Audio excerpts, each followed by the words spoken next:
Hi, I'm Dr. Gloria.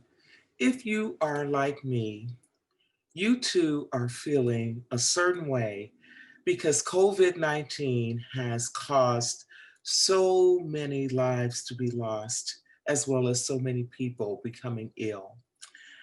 Just in the last week, I have lost 5 people that I know personally. So I'm coming on to share with you that we are all in a state of grieving. Now, we can either grieve healthy or we can grieve in a way that's not so healthy.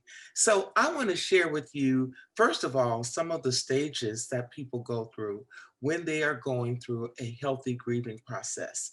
And I'm going to share 7 stages for you to consider. So, you'll know if you're in any of these stages that you're just going through the normal grief process. So, the first one is shock and denial.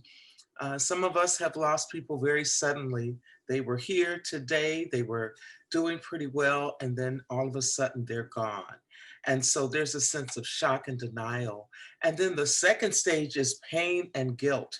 Because people who are getting sick with COVID-19 are having to go to hospitals by themselves to die without their family and friends. And that can cause a lot of pain. And sometimes we'll feel guilty because we didn't get to clear up things with people before they became ill.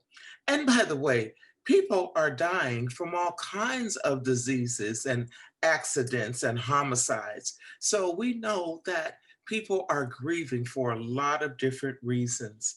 But if you aren't able to resolve that, it's going to cause people to sometimes feel guilty. Then the third stage is anger and bargaining. People can become angry because people don't wear their mask or people will not social distance themselves. And sometimes we even become angry with God because we believe that He has left us and allowed us to lose our loved ones. And we can try bargaining and just asking God, to reverse what He's already allowed to happen. Then the fourth stage is depression, reflection, and loneliness. The fifth stage is where you begin to take that upward turn. You're not quite at a place of acceptance, but you really have believed that this is real and this person is not coming back. And so we start taking this upward turn so that we can make sense of what has happened. Then the sixth stage is reconstruction and working through. And this is where we start developing that new normal, where we can start putting our lives back together again and start to work through some of the pain we are feeling because of the losses. And then the last stage is acceptance. And we come to a place here where we decide, it is what it is. God had another plan. This person is gone. I have to accept it and I have to start my life over again. Are these stages easy to go through? Absolutely not. And they're not static stages where we just go from one to the other, because sometimes you can be at the place of acceptance and have another loss and swing back up to an earlier stage. So grief can be difficult, but it is necessary to go through the process. So let me just give you a few little tips. Number one, you have to acknowledge where you are.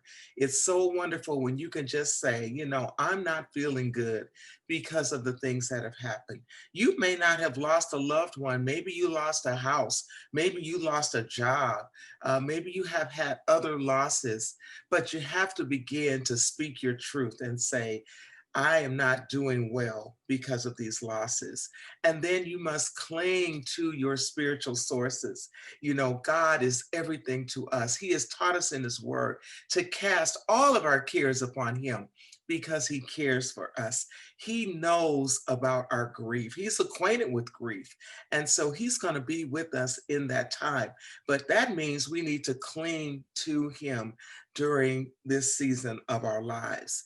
And then sometimes, if your grieving has become complicated and you're finding it difficult to get out of the bed and you're feeling so depressed and can't push past that depression for a period of 2 weeks or more, you may need to seek the help of a trained mental health professional. And if you reach out to us at the church by completing a consultation form, we'll be able to get you to the right people to help you. And if you have insurance, you can just call someone from your insurance company and get some help because we don't want you suffering in silence. You need to surround yourselves with healthy and positive people, people who know God and are able to begin to show you how you can overcome no matter what. So, being with positive people will help you. You have to be able to laugh, and I know sometimes it's hard to laugh when you've lost a loved one because it almost seems like you're being disloyal to them because they're no longer here. But they would want you to laugh. They would want you to go on. So you've got to find a way to laugh. And then lastly, and I know there are many more steps, but the last thing I want to share is you have to find a way to serve. When you're going through something, the best way to be able to manage that pain is to find yourself in a place where you can serve others. Now, take care of yourself, acknowledge where you are. If you're not doing well, be real about that. Don't try to serve others when you're so broken that you're going to break them. But if you're at a better place, serve someone else. There are other people who have also had losses and are going through during this season. So I hope these little tips will help you. Just remember, God is everything to us, and He will never leave nor forsake us. And He is here no matter what we're going through. So I'll see you soon. God bless you.